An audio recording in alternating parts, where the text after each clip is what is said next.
मी अंघोळी करून आले आणि बघते तर काय चक्क अहो आमच्याच नाश्ता बनवत होते. पण त्याआधी आजच्या छोट्याशा मिनी व्लॉगमध्ये तुम्हा सर्वांचे स्वागत आहे. अहोंची इच्छा होती की आज नाश्त्याला एक सँडविच खायचा आहे, म्हणून त्यांनी तिथे उकडलेल्या अंड्याची मस्त अशी बुर्जी बनवून ठेवली होती. मी माझं आवरून घेतलं आणि थोडासा हातभार माझाही लागावा म्हणून इथं मी ब्रेड भाजायला घेतले. आता जेव्हा कधी वेगळा असा आम्ही नाश्ता बनवतो तर तो माझ्यापेक्षा चांगला सुशांतच बनवतो. म्हणून त्याने इथं थोडीफार तयारी करून ठेवली होती.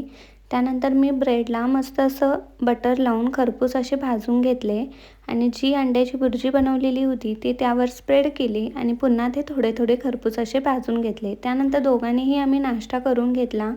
आज जायचं होतं सुशांतला ऑफिसला, त्यामुळे तो त्याचं आवरून ऑफिसला निघाला होता आणि मग माझी दिवसभराची कामं. सगळ्यात आधी तर ओट्यावर एवढा सगळा पसारा पडला होता, तो पटकन आवरून घेतला. ओटा व्यवस्थित स्वच्छ क्लीन करून घेतला. मागच्या एका व्हिडिओमध्ये दाखवलं होतं की मटकीला मोड आणायला ठेवून दिली होती. त्याला खूप छान मोड आलेले होते, म्हणून आज रात्रीच्या जेवणाला मटकीची उसळ बनवायचं ठरवलं होतं. सगळ्यात साध्या सोप्या पद्धतीने मी ही उसळ बनवते. तेल गरम करून घेतलं, जिरं मोहरी घातली, त्यानंतर कांदा, एक हिरवी मिरची आणि कढीपत्ता. कांदा थोडा लालसर झाला की त्यामध्ये टॅमॅटो घातला आणि टॅमॅटो लवकर शिजावा म्हणून थोडीशी हळद, त्यानंतर घरगुती सगळे मसाले, तिखट, धना पावडर, जिरा पावडर आणि त्यासोबतच मटकी घातली. त्यानंतर त्यामध्ये थोडंसं पाणी घातलं आणि 10 मिनिटांनी मटकीची भाजी बनवून तयार आहे. आजच्या व्हिडिओमध्ये इतकंच.